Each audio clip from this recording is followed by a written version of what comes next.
Hey guys, and welcome to another episode of Similarly Different. I don't know if this is necessarily an episode or an interlude, for better terms, but it is an insert. Obviously, if you are not located in Los Angeles, this past week, which was, what day is that? I don't even know what day we're on, to be honest, but on January 6th, 7th, we started getting really strong winds in Los Angeles, which then turned into a week of hell. And I say that very lightly, but also very just, there's no way else to say it. And it felt wrong to just continue the show and not talk about it. Now, when I was thinking about okay, well, do I want to talk about it? Should I talk about it? Should I just go a week silent without, posting the show? I do that for the holidays. And I think that the reason why I wanted to talk about it was because there's so many layers to it. And just to prefix, we're not getting political here. It's just not the show. It's not my personality. I really could give three shits about politics. For me, is about the human process of what so many different people are going through is so much more important to me and to the human connection.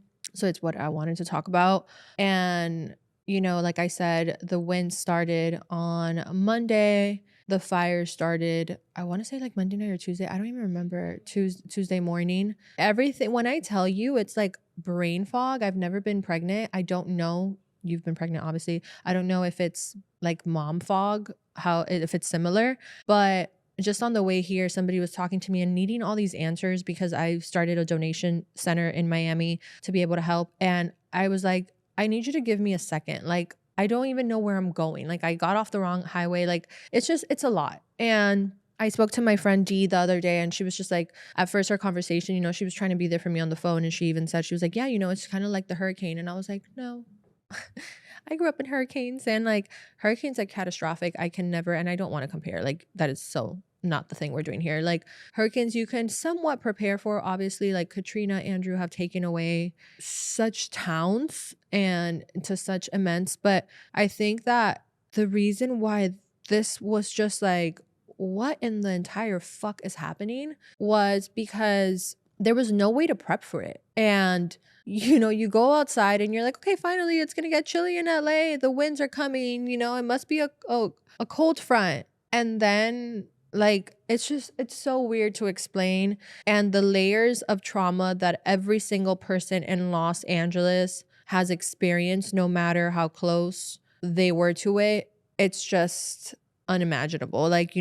There's a layer of trauma of you literally leaving your house while you feel the burn, while you feel the fire, you feel the heat. There's another layer of trauma of you weren't even home. Maybe you were out of town. Then there's the layer of trauma of maybe it got your entire neighborhood and not your freaking street. And the questions that you start asking yourself of why not my street? It's it goes from thank God to why not my street? The survivor's guilt. If your neighborhood never, where I live, I'm literally dead center to every single fire, yet none of them reached any radius to me where I had to evacuate. And the feeling of thank you, God, but also feeling so guilty that other people that are less off than me, got taken everything from. And I think that it's even it's hard to even get emotional about because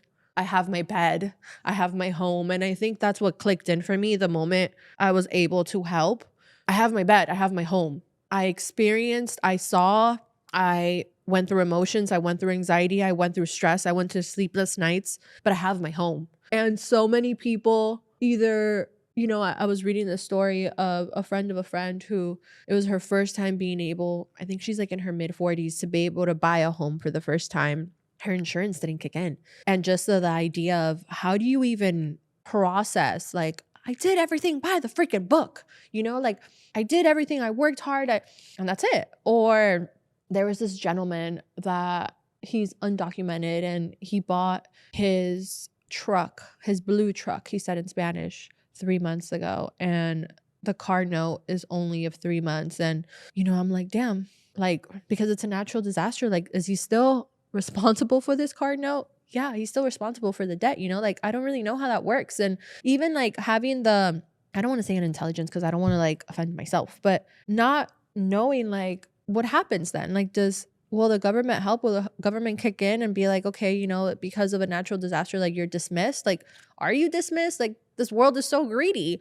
A lot of the times they don't care, you know, like to know that people lost their homes and they're still paying for a mortgage where there's literally just a square. How can you expect somebody to be able to afford now two homes, one that doesn't exist, but still be able to get yourself into a new home? And then I give it up to parents because I've been very robotic around my friends out of just trying to help, trying to be that positive person, trying to push through, not like have not allowed myself to have a pity party. And I'm just like, let's go, let's go, let's go, let's do something. And I just think about parents and how they've had to be such robots. They haven't been able to feel for themselves, their hard work, the fact that they don't know how their child is going to be raised. Like, also, if you're paying for a tuition of the school and the school burnt down, like, how does that work? You know, like there's just like so many unanswered questions that you never take the chance to actually think of, because why the fuck do we need to, respectfully, you know, like, and now you're thinking about it, even down to the point that there's so many donation stations right now. And, you know, like I will get into that and how beautiful LA has shown up, and even other places like Miami and stuff like that. But you have nothing. So where are you storing the stuff that you're getting? And today there was two young men who lost everything in the fire. I think their building burnt down. And I got some donation money and I offered to go buy them clothing. And I told my close guy friend, I said, hey, you know, like whoever else is donating, like have them get luggages, because a lot of these donation centers are giving you stuff in bags that are either ripping or totes. And I don't know, like that's not comfortable to carry around, to store, to be able to organize yourself. So there's just so many layers of the trauma that I think only people that live in LA, that were in this and physically experienced it, saw it, smelt it, felt it, can understand. And it just, you know, something that I was also thinking about is how so many emotions can be in the present. And I started telling my friend, I said, you know, living this experience and looking on social media and seeing how, you know, instantly it goes to like, please don't you get ready with me. It's da da da da. Don't do makeup tutorials. It's insensitive. And then there was somebody posting and somebody around me was like, oh my God, this person is filming their get ready with me and they're on vacation. And I looked at them and I said, you know, their life doesn't stop though. And I think that two things happen in that moment. I realized that on one end, sometimes if trauma, chaos, or hurt isn't happening to us directly, we lack a little empathy. But I include myself in that because I think back to the things that have happened in the last 2 years, from Palestine to so many other natural disasters, even the Maui fires, and you post about it once, you wish them well, they're maybe in your thoughts here and there, and you go on with your life because it's not in your bubble. And I think I personally will move forward more intentional to not just sit in my own bubble, but I also give grace to the people that choose to. And I think that in this time, some people that are currently living through that can experience anger, sadness, or feel alone because of outsiders not necessarily doing the most. But I think that is the time when you have to look within your bubble, and in this case in Los Angeles, and see how so many people are loving, are trying, are pushing through and being a true community and supporting one another, you know, and two feelings and two actions they can coincide with each other and it be okay. Everybody deals with trauma differently. Everybody deals with pain differently. And even, you know, my mom's calling me right now as I'm filming this, and I told her last night, she called me, and every time she called me, her question was, give me an update, give me an update. And I'm just like, Mom, you know, like, unless something worse is happening than the last state that you heard or the last thing I shared, I need you to call me and tell me something else. I need you to share a story with me. I need you to lead the conversation. I don't have it in me to talk about this 24/7 all day of my life. And I said, because I'm thinking about it, I'm experiencing it, and I'm living it. I gotta talk about something else. I was like, I need you to call me and be distracting me. I need you to call me and make me laugh. I need you to call me and just like, I don't need you to be, parents are, they care. So it's like, I don't need you to worry more and give me that worried feeling, but I also don't want to talk about it more because I'm trying to figure it out. And I'm trying to figure it out for the people that have lost it. And if I'm being strong for them, I need someone that's just going to be that. So if you are watching this and maybe you didn't go through the LA fires, or maybe you did, and no matter where you are in the totem pole of it, just take that into account for this situation or any other situation, that sometimes, unless they're like, I need to talk about it, sometimes the best thing you can do is talk about anything else. Because I promise you, my mind is doing overdrive. I have been gathering with friends here and there in different homes, just seeing how we can help, or, just meeting together to show love to one another. And they'll be like, hey, Yanina, you just zoned out. And I don't even notice it. And I zoned out because I'm just like, how, my thoughts just go like, how am I in this home when just a few miles down, another home is on the ground? Like, how are those people that were living in that home doing right now? Like, how is that mom? How is that dad? How is that grandma? How are those kids? And I just get into this like mental space where I think it goes into the next bullet point of survivor's guilt. I question a lot in life. That's always how I've been. And survivor's guilt has shown me that you can help, but you cannot deplete yourself in helping. And I hope that, people watching this in any circumstance of natural disasters in the world that happen know that surviving doesn't mean putting yourself in debt. Surviving doesn't mean putting yourself in danger. Surviving doesn't mean that you are for sure better than anyone other. That is the last thing. But I think that I have questioned so much this past week. Like, again, the back and forth of thank you, God, but why? Why did people have to experience such trauma and fear? And I wish I could have taken on some of those people's experience, because I know I can handle it. I know I can push through and, but some of these people, you have no idea what their mental health is like. I heard that some people in shelters are taking their lives because they just have no idea how to rebuild. And I think being kind to the people around you that you come across, you don't know their stories. Some of these people have only owned a home because it's generational, specifically with Altadena, Pasadena area, all that stuff. And the idea of them ever owning a home seems so, so far away. A lot of them are older people, are Black, Latinos, Filipinos, Asians. And my heart just breaks. But the survivor's guilt is also something very real. And I think that's why, even though I burnt out a little bit towards the end of the week, and I finally had a moment when I was by myself, because I was always with someone, I finally had a moment to really cry. And a love song, out of all things, started playing.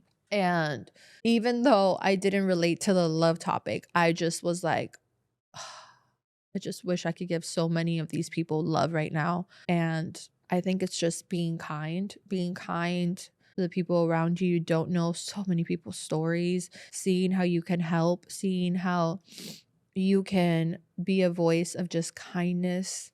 Everything isn't money. Some people just need words to push forward. There's so many people that are not even on social media that I'm sure are feeling so lonely. So that's something else. When it comes to donations, I think a lot of people are having this misconception of spring cleaning. And while all donations are beautiful and appreciated, these people aren't homeless. These people are one home less. And there's such a fine line with that. Obviously, there's been posts going around already, dirty clothes, holes, stains, whatever. But I think people really need to understand that line. The people that were affected by the LA fire, a lot of them were not homeless. They were people that had these homes for generations, that built these homes from hard-earned money, hard-worked money, many years of like love, sacrifice, and everything.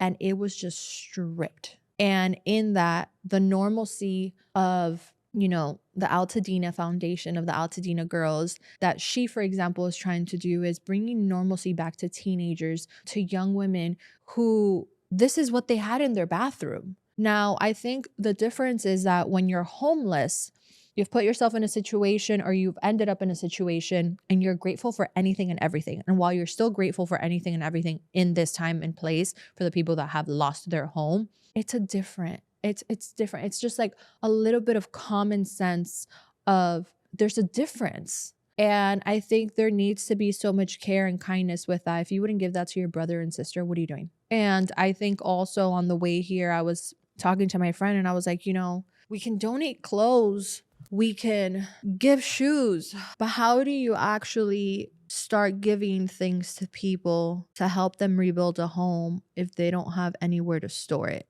And I think that's where I'm having a hard time, because you can give somebody a new closet, but if they don't have a car or a home to store it in, then you can't give them pots, you can't give them plates, you know, you can't give them a painting or a frame. So how can you give them the feeling of home until they have a home? And it just makes me feel so helpless. And I think that like something that I spoke about with a lot of people was how dark, was it Thursday or Wednesday night? Oh, that night was so dark. It was so dark. It felt so evil. And I just was like, from the looting, the people starting other fires, I was just like so confused at humanity. I was so confused. And I think that all I can bring it back to is like kindness, love. And it has to be that these people have mental health problems, because I can't imagine that, like, I don't know.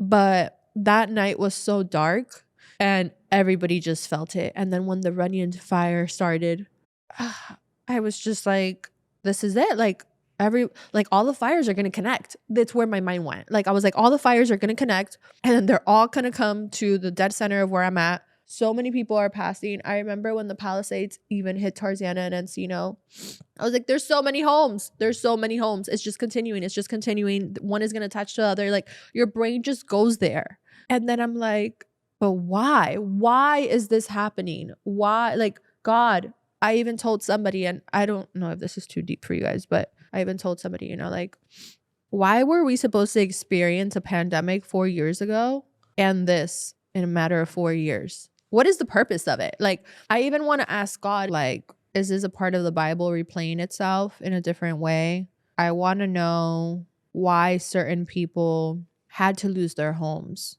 I want to know, was it just a crossfire that certain people got caught in? Why did the millennial generation have to experience such chaos? Why are little kids having to have this as a trauma memory from their childhood? I don't understand it, and I know I'll never get answers for things like this, and I'm not angry at God.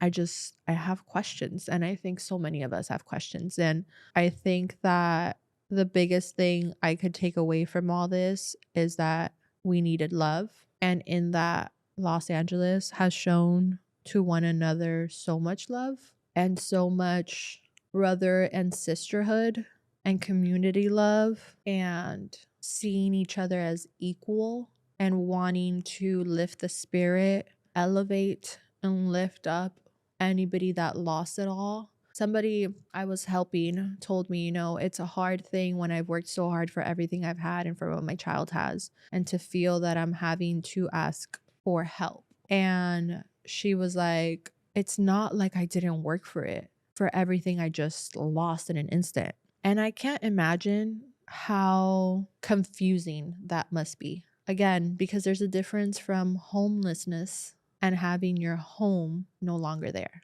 And I think this week just gave a different perspective to a lot of people. And I hope that, you know, if you guys take anything from this, is to be kind to one another, to show love through and through, to have more empathy And the last thing I think I'm going to leave you guys with is that I realized at the end of this week that my cup was in a drought. And that's when I finally cried. And I was just like, I don't think this is healthy. Obviously, it's not healthy. I know it's not healthy. But I was like, I have to figure out how, while dealing with trauma, while dealing with chaos, while wanting to help, how I can fill my cup up. Because I always say it on the podcast, you can't work at 3%, right? And expect 100. And granted, in cases like this is what you just got to roll with it, right? Because you're not going to be at 100. But it took me taking a drive by myself. It took me forcing myself to go to sleep, to not scroll, to not overextend myself, to feel that even though I'm not hitting every mark, that I am hitting the ones I can. Because today I may only be able to hit 7, but 20 different people are contacting me for me to show up for them, and I just can't. And whether it's yourself, whether you're a parent, a loved one, a family member, a spouse, whether you are volunteering or helping from close or far, or you are a victim that experienced it, I want you guys to remember that you cannot pour from empty cups. And even though your spirit may be empty right now, your heart, your emotions, your physical strength, trying to figure and do one thing for yourself, whether it's taking a walk by yourself, whether it's writing a love letter to yourself, whether it's, I don't want to say anything financially, because you could be watching this and you're like, all I have left is my phone and my laptop, and, reaching out and telling someone like, I need my cup filled today. Yeah, sometimes filling your cup may mean telling someone that you trust and that you love that you need help filling your cup today. I have no problem if a friend reaches out to me and tells me that, she needs her cup filled and she just went through this to any extent of it, whether her home got taken or not, but she was in LA and she was to tell me, I need my cup filled today. I will ask her, what is it? Do you need to go get a cup of coffee? Do you want to go by yourself? Do you want to go with me? Do you want to get your hair blow dried? And it's something that I keep having to tell myself.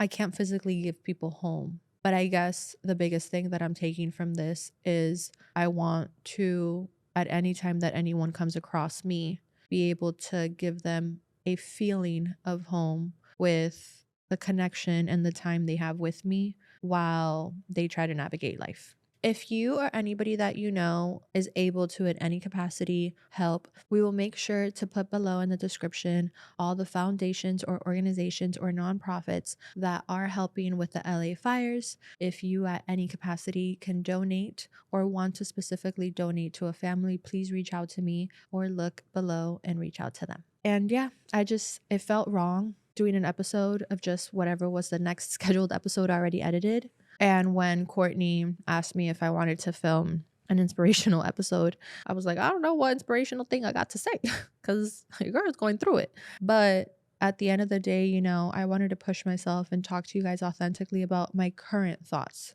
My thoughts could shift, my thoughts could evolve, my thoughts could calm down. And I'm actually not one to like to talk about my current thoughts because I want to give you guys a path forward to know from any negative or hardship how to move forward on it. And I think I'm still navigating through it by being a person that experienced it but still has her home. If I was talking right now to somebody that lost a fire, and I have this past week, and they don't know where to go, they don't know where to start, I don't have the answers for you necessarily, in the sense of I don't know what the A to Z to-do list is. But what I can tell you is I pray so hard that you don't lose your faith in God. While you may not have the answers to everything, I do want you to know that some way, somehow, you will come out of this. You are not alone. Please reach out to people, whether it's anybody you know, people you don't know, organizations, foundations.